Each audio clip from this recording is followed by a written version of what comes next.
Oi gente, tudo bem? Finalmente estou trazendo esse vídeo. Eu já tenho um desejo de sistematizar esse assunto há muito tempo, desde os meus tempos de monitora em ESAI 1. Eu já faço essa tentativa. Inclusive lá me foi solicitado que eu abordasse a aula de exame clínico entre os monitores. Eu aceitei esse desafio e lá na minha aula em 2003 eu já trazia um protótipo dessa sistematização. Só que naquela época eu não tinha base, eu não tinha maturidade ainda e autonomia intelectual para buscar as informações da mesma maneira que eu fiz hoje. Pode ser que daqui a 10 anos, se eu abordar esse assunto, eu até sinta vergonha desse vídeo, né? E eu consiga me aprimorar a ponto de fazer melhor. Mas, sinceramente, hoje, em 2020, esse é o melhor que eu consigo fazer para trazer aqui. Não espere que seja um conteúdo semelhante àquilo que, se você jogar no YouTube, ausculta cardíaca, você vai encontrar. Eu realmente me debrucei sobre autores consagrados de livros de propedêutica cardiovascular consagrados, sobre artigos também, para tentar esmiuçar esse assunto e trazer aqui o que eu acho que é mais importante. Porque não adianta a gente falar de absolutamente todos os sonhos possíveis de serem auscultados. A gente precisa sistematizar a ideia e trazer aquilo que é relevante para a prática clínica da gente, tá? Bem, no último vídeo que eu gravei aqui, eu expliquei que eu achava que, pelo menos para mim, faltava uma base em física para eu compreender as coisas do jeito que eu consigo fazer hoje, né? E eu quero resgatar algumas informações bem importantes, tá? Num passo a passo aqui, mais ou menos. Então, a dinâmica cardiovascular, ela vai contar com uma série de variáveis físicas que vão se interrelacionar de maneira muito rápida e vão repercutir sobre a forma de som. A saber, que variáveis são essas? Volume, pressão, fluxo, o fluxo sanguíneo, né? Fechamento de válvulas, comunicações das câmaras cardíacas. Tudo isso vai gerar uma liberação de energia que vai se propagar em todas as direções, sob a forma de onda acústica. É preciso entender que, a partir do momento em que essa onda ela é gerada num ponto, que a gente vai chamar de foco, ela vai reverberar em todas as direções. E por que, já que ela reverbera em todas as... ela se propaga em todas as direções, por que a gente não faz a ausculta cardíaca aqui? Porque a gente sabe que aqui a gente tem um osso plano, chamado escápula, que vai agir sob a forma de painel, dificultando a nossa ausculta. Essa onda é uma coisa delicada, que vai sofrer alteração na sua condução e na sua configuração durante essa viagem, essa condução dela. A gente precisa entender conceitos também de reflexão e refração para as ondas acústicas.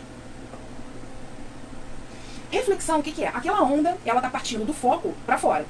E aí ela encontra, por exemplo, um tecido ósseo. Ela bate no osso e volta para o seu foco. Entenderam? Agora, a refração, ela também é um choque dessa onda com alguma estrutura. Por exemplo, o próprio tecido sanguíneo, que está contido ali dentro das câmaras, as costelas, então tecido ósseo também. Mas considere a diferença da estrutura, por exemplo, da nossa escápula, que é um osso largo, para, por exemplo, a nossa costela. Tecido muscular e a própria pele da gente. Tudo isso daqui tem que ser considerado como um obstáculo para a propagação dessa onda. E uma vez que essa onda ela está viajando para longe do seu foco e ela encontra essas estruturas, ela vai sofrer alterações da sua conformação. A sua amplitude será alterada e a sua frequência também será alterada. Lembra daquele gráfico que a gente fez? É muito importante a gente entender isso. Então, tudo isso daqui vai alterar a configuração e o trajeto das ondas sonoras. E aí, por conta disso, a gente vai ter algumas regiões onde, classicamente, a gente ausculta bem aqueles sons. Mas a gente precisa entender isso, é muito óbvio para quem é da área de cardiologia, mas eu acho que o óbvio precisa ser dito para quem ainda está aprendendo. As regiões clássicas de ausculta cardíaca, elas não guardam relação necessária com a estrutura que está gerando aquele som. Parece complicado, mas eu vou explicar, vocês vão entender melhor. Aqui eu vou tentar desenhar um tórax para a gente colocar as referências. Essa é a parte desse vídeo, em que vai ficar bem parecido com aqueles vídeos que a gente encontra classicamente no YouTube, com aquela aula que a gente teve na escolinha, e são os focos de ausculta cardíaca. Então, finge que isso aqui é um tórax, e que eu desenho muito bem, tá? Em segundo espaço intercostal direito, entre a linha hemiclavicular e a borda do externo, ou seja, em linha para-external, eu tenho foco aórtico. Diametralmente oposto, em segundo espaço intercostal esquerdo, linha para-external também, eu tenho foco pulmonar. Percebam que a base do meu coração, na realidade, é assim, né? Aqui, mais ou menos, ficaria artéria pulmonar. Mas os meus focos de ausculta, eles não guardam relação necessária com a localização anatômica daquela estrutura. Isso significa que a minha válvula pulmonar não quer dizer que ela está muito pertinho aqui do foco pulmonar. Quer dizer que aqui é o melhor lugar para auscultar o som gerado pelo fechamento da válvula pulmonar. Não, o foco aórtico ser aqui não significa que a minha válvula aórtica está fechando muito aqui pertinho, né? Até porque aqui é o lado direito do peito. Significa que é onde a onda consegue chegar da maneira mais fiel possível. Eu tenho também o meu foco tricúspide, nossa, ficou ruim, né? Que fica no meu apêndice tifoide. E, finalmente, o meu foco mitral, que fica em quinto espaço intercostal esquerdo, bem em cima da linha M clavicular, tá? Agora, o que eu preciso dizer aqui pra vocês, que não me foi dito lá na escolinha? Esses focos são uma referência para orientação de onde você vai buscar escutar aquele som de maneira mais nítida e mais fiel possível. Só que eles não são necessariamente os únicos focos que a gente vai escutar, tá? Então, assim, se você tiver um paciente cuja as queixas façam o seu raciocínio ficar voltado para um problema de ordem cardíaca, cardiovascular, cardiorrespiratória, você vai auscultar, você vai levar muito tempo escutando esse paciente. Por quê? Porque não é colocar o esteto aqui, o esteto aqui, o esteto aqui, o esteto aqui e acabou. Não. A gente precisa auscultar as adjacências desses focos. Porque qualquer alteração anatômica que venha a aparecer ali vai alterar os meus focos. Isso daqui é só uma orientação para a gente buscar algum achado, investigar segundo o que a gente está raciocinando. Beleza? O que eu preciso dizer para vocês também?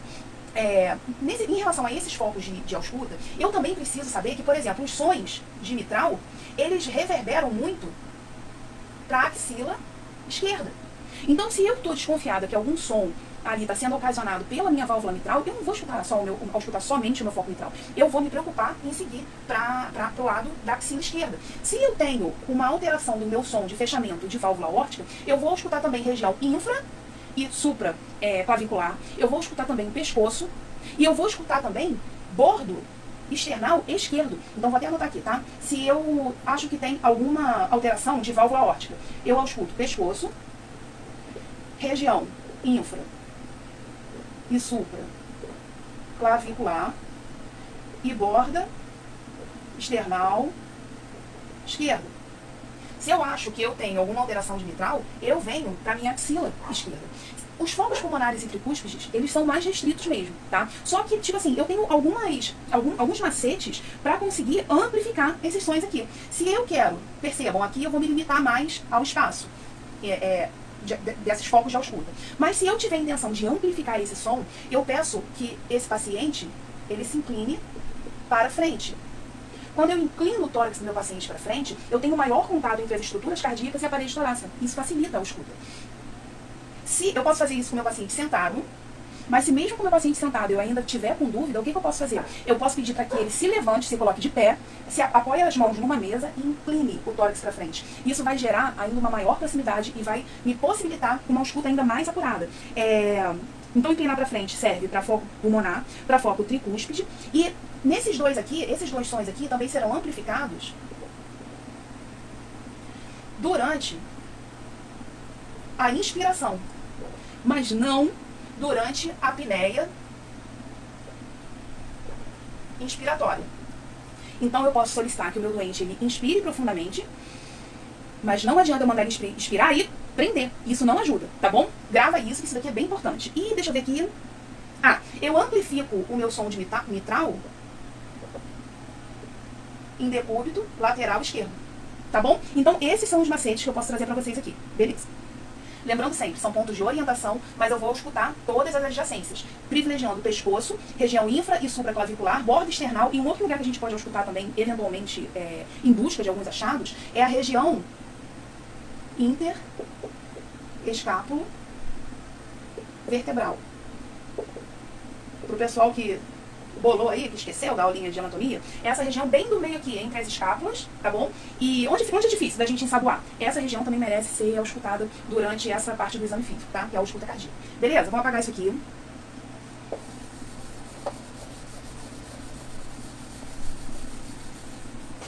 Em relação ao estetoscópio, eu já gravei uma história aqui, mas eu não sei se todo mundo que vai ter acesso a esse vídeo teve acesso a essa história, né? Aqui estão as olivazinhas do meu esteto, tá? Percebam como eu desenho bem. E aqui, alguns estetos, eles são de dupla membrana, ou seja, eles têm uma membrana menor e uma membrana maior. Não é raro eu encontrar acadêmicos que não sabem que isso daqui vira, que está aberto para um lado e para o outro. Então, quais os cuidados que eu tenho na hora de eu manusear o meu estetoscópio? Não tem essas olivas aqui? Isso aqui é móvel. Vou pegar a caneta aqui para tentar demonstrar. Essas olivas que eu coloco aqui, elas são móveis. Eu tenho que virar as minhas olivas um pouquinho para frente, mais ou menos fazendo isso daqui, ó. As minhas olivas, elas não podem estar assim, ó. Elas têm que estar voltadas para frente, porque o meu canal auditivo, ele é anteriorizado. Então, quando eu colocar o meu estetoscópio, ele não pode estar reto e ele não pode estar apontado para trás, ele tem que estar apontado para frente. Fechou? Beleza. Quando eu tenho um receptor de dupla membrana, eu vou colocar o meu estetoscópio e vou bater suavemente no diafragma, que é a membrana maior. Depois eu vou bater suavemente na campânula, que é a membrana menor. Onde o som estiver mais alto, é para onde o estetoscópio está aberto. Ou seja, se quando eu bato no diafragma, o som está mais alto do que para a campânula, significa que o meu estetoscópio está aberto para diafragma. Se eu bato na campânula e o som vem mais alto do que para o diafragma, está aberto para diafragma. E qual é a diferença de ausculta dos dois? O diafragma, ele serve para auscultar sons de mais alta frequência e intensidade. Por exemplo, B1, B2, a maioria dos sopros e etc. A minha campânula serve para eu escutar sons de baixa frequência e intensidade. Por exemplo, B3, B4, sopros de estenose mitral. São sons mais difíceis de escutar. Você coloca o esteto lá com o diafragma e o seu paciente tem uma B3, você fica super na dúvida. Você sabe que tem alguma coisa diferente, mas você não sabe precisar o que é. O que você faz? Vira, abre para a campânula e coloca a campânula. Um outro macete bem legal é que, sabe o estetozinho que vem junto com o seu aparelho de pressão, que é de membrana única? Ele não vira. Eu não tenho campânula e diafragma, eu só tenho uma membrana única. Ele também dá para ter as funções de diafragma e de campânula. Como que você faz isso? Quando você pega essa membrana única e coloca mais pressão sobre a pele do seu paciente, você tem a função de diafragma. Você vai filtrar os sons de baixa frequência. Então vamos supor, o seu paciente tem uma B3. Quando você aperta aquela membrana única com um pouquinho mais de pressão, não é demais, tá, gente? Mas um pouquinho mais de pressão, você vai, tipo, filtrar os sons de baixa frequência. Então você vai ouvir melhor o tom e o tá, B1 e B2. Se você coloca com mais suavidade essa membrana única sobre o tórax do seu doente, você vai dispersar os sons, você vai diminuir um pouco a sua percepção dos sons de maior frequência e intensidade, como B1 e B2, o tom e o tá, e você vai escutar melhor esses sons aqui. Por isso que eu falei lá de brincadeira no story que eu fiz sobre estetoscópio, que, cara, não acha que porque você não tem um ritmo, você não tem aquele estetoscópio de 3 mil, 4 mil, tem estetoscópio de 6 mil reais, que você não pode fazer uma escuta. Pode sim, tudo depende de técnica e de prática, tá bom? Se o seu estetoscópio for de membrana dupla, mesmo que ele seja bem baratinho, use esse macete também. Quando você quiser filtrar sons aleatórios, sem ser B1 e B2, impõe uma pressão um pouco maior. E se você está escutando alguma coisa que te deixa em dúvida, uma suavidade maior vai te propiciar uma escuta mais fidedigna, tá? Bem, entremos agora então na bendita sistematização da escuta, que é o que eu estou tentando preparar para vocês. O primeiro passo fundamental para a escuta cardíaca é você identificar o ritmo desse coração.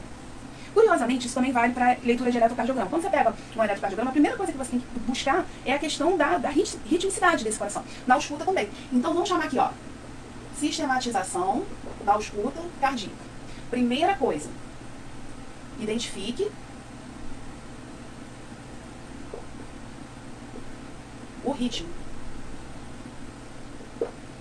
Quais são os ritmos passíveis de serem auscultados? Um ritmo cardíaco regular. Então eu fico auscultando e eu ouço. Tum, tá, tum, tá, tum, tá, tum, tá, tum, tá, tum, tá. Eu não me preocupo com mais nada, além de perceber o tum e o tá. E ver se ele obedece uma ritmicidade. O que pode, se ele não for rítmico, o que ele pode ser? Ritmicamente arrítmico. Meu Deus, o que significa isso? Parece difícil, não é. Por exemplo, você está escutando. Tum, tá, tum, tá, tum, tum, tá, tum, tá, tum, tá, tum, tum, tá, tum, tá, tum, tá, tum. Percebe que me faltou um tá e algumas vezes, mas sempre eu tive 3 batidas, ok, para uma anômala, uma esquisita. Então, o que está acontecendo? Isso, ele tem uma arritmia, mas ele obedece um padrão. Isso vai acontecer muito nos casos de extrasístole.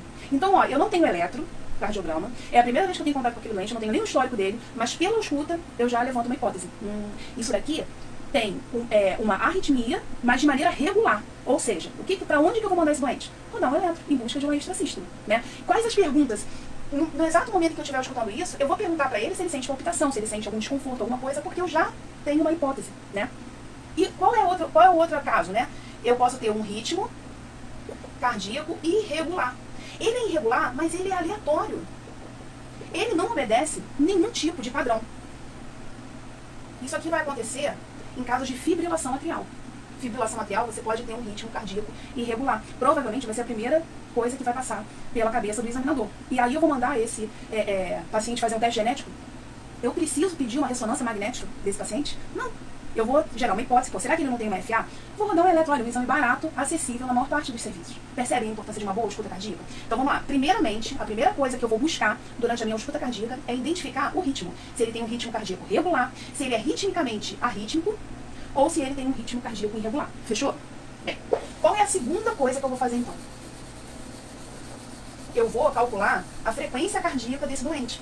Curiosamente, essa é a segunda coisa também que a gente faz quando a gente está com o eletro de um paciente. Então, percebam que esse passo a passo serve tanto para o escuta quanto para o eletro. Meu segundo passo é calcular frequência cardíaca. Eu já gastei um tempo ao escutando esse paciente e percebi que o ritmo cardíaco dele é regular. Se o ritmo cardíaco dele é regular e eu gastei um tempo ao escutando, eu já percebi que ele obedece a um padrão de regularidade, eu vou escutar esse paciente por 15 segundos e tantos batimentos que ele tiver, eu vou multiplicar por 4. Isso vai dar a frequência cardíaca dele por minuto, certo? 15 segundos vezes 4 dá 1 minuto. Ou então, por 30 segundos, e o valor que eu tiver de batimento, eu multiplico por 2. Vai gerar o mesmo resultado. Agora, se o ritmo cardíaco desse meu paciente, eu já fiquei ali um tempão escutando ele, for irregular, eu vou ficar mais um tempo escutando esse paciente por 2 minutos, tá? E vou contar quantos batimentos eu ausculto durante esses 2 minutos. E vou dividir o resultado por 2. Se eu escutei ele por 2 minutos e divido por 2, eu tenho a frequência cardíaca por minuto dele. A média, né? Isso aqui é uma média. Malandro que você é, o que você vai fazer? Você também vai contar a pulsação dele por minuto e você vai comparar. Percebam que frequência cardíaca é diferente de frequência de pulso. Eventualmente, eu posso ter um batimento que não está gerando débito. E aí eu posso ter uma frequência cardíaca maior do que uma frequência de pulso. Isso significa que tem algum batimento ali que não está gerando pulso. Isso daí já é malandragem da galera da cardiologia. Fechou? Então vamos lá. O meu segundo passo, eu primeiro verifiquei ritmo. Em segundo lugar, eu calculo frequência cardíaca. Fechou? Amigo, vi lá se meu paciente obedece um padrão rítmico ou não. Já verifiquei que a frequência cardíaca dele é X. O que eu vou fazer agora? Você precisa identificar B1 e B2. Então, meu terceiro passo é identificar primeira bulha e segunda bulha. O que eu preciso dizer para vocês em relação a B1 e B2? São ruídos de alta frequência e alta intensidade quando comparados à maior parte dos outros sons cardíacos. Fechou? Toda vez que eu estiver falando de B1, eu estou falando de sístole ventricular. Tá? Toda vez que eu estiver falando de B2, eu estou falando de diástole ventricular.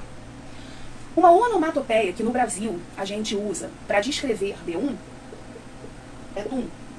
Ele é um som um pouco mais alongado e um pouco mais grave. Uma onomatopeia que a gente usa no Brasil para se referir a B2 é tá. É um som um pouco mais seco quando comparado a B1. Também é um som de alta frequência e alta intensidade, mas tem uma frequência um pouco superior do que a B1. Fechou? B1 eu penso em sístole ventricular. O que está acontecendo na B1? Fechamento das válvulas átrio-ventriculares. Que válvulas são essas? Mitral, que eu vou chamar de M1, e tricúspide, que eu vou chamar de T1. Fechou? A diferença de tempo aqui, mitral fecha virtualmente antes de tricúspide. No entanto, é numa proximidade tão grande que é de 30 milissegundos, tá? O ouvido humano não consegue separar muito bem, exceto em alguns casos que eu vou explicar para vocês. Mas o padrão é esse aqui, fechou? O que acontece na B2? É o fechamento das válvulas semilunares. Que válvulas são essas? Primeiro, eu fecho a aórtica, que eu vou chamar de A2. Depois, eu fecho o pulmonar, que eu vou chamar de P2, tá bom? Só que isso daqui vai variar o tempo de fechamento em relação à nossa respiração. Então, para isso ficar bem claro, durante a expiração, o fechamento de A2 e P2, que é o fechamento de aórtica e o fechamento de pulmonar, está tão próximo que eu escuto um som simultâneo. Agora, durante a inspiração, é esperado que eu escute um som desdobrado, que a gente vai chamar de desdobramento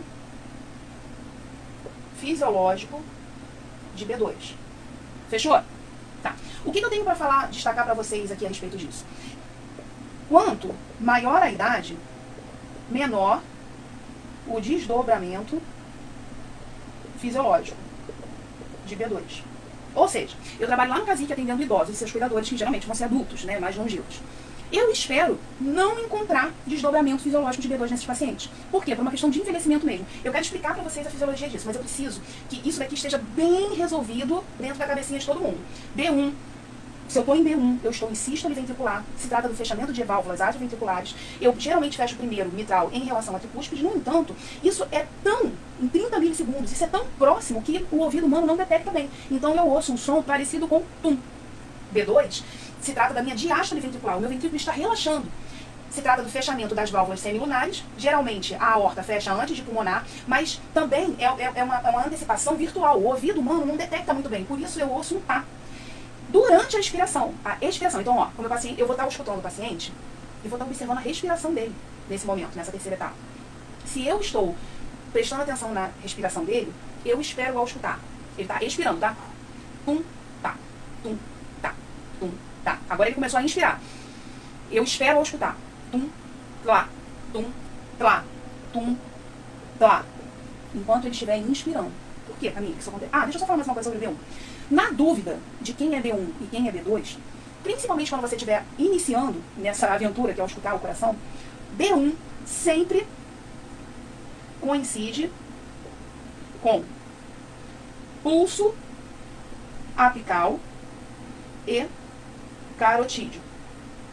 Se você estiver na dúvida, você vem na carótida do seu paciente e sente a batida.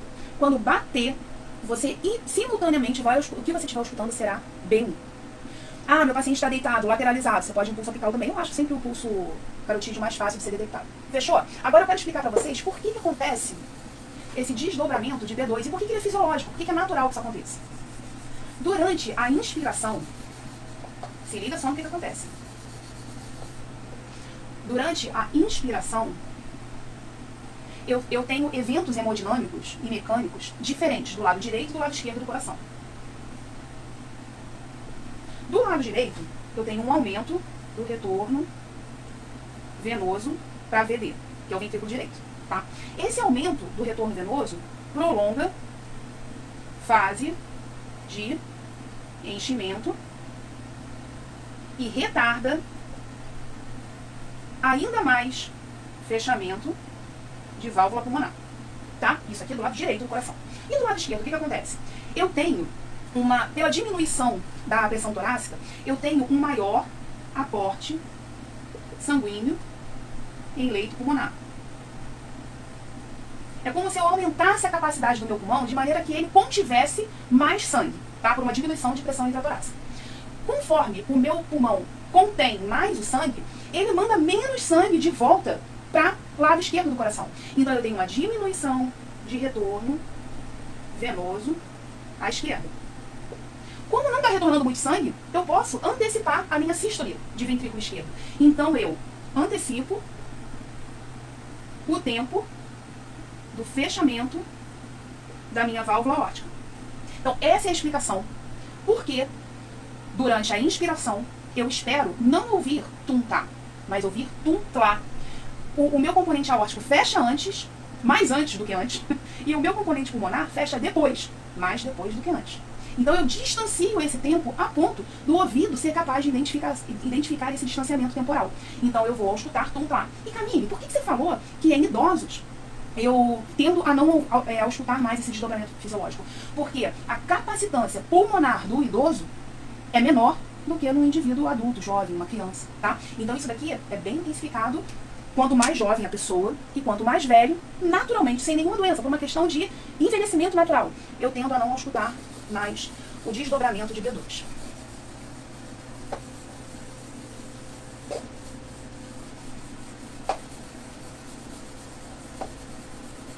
Gente, se ficar com um conteúdo muito extenso, vocês voltem no vídeo e assistam de novo. Tá? E aí? Qual vai ser a minha quarta etapa?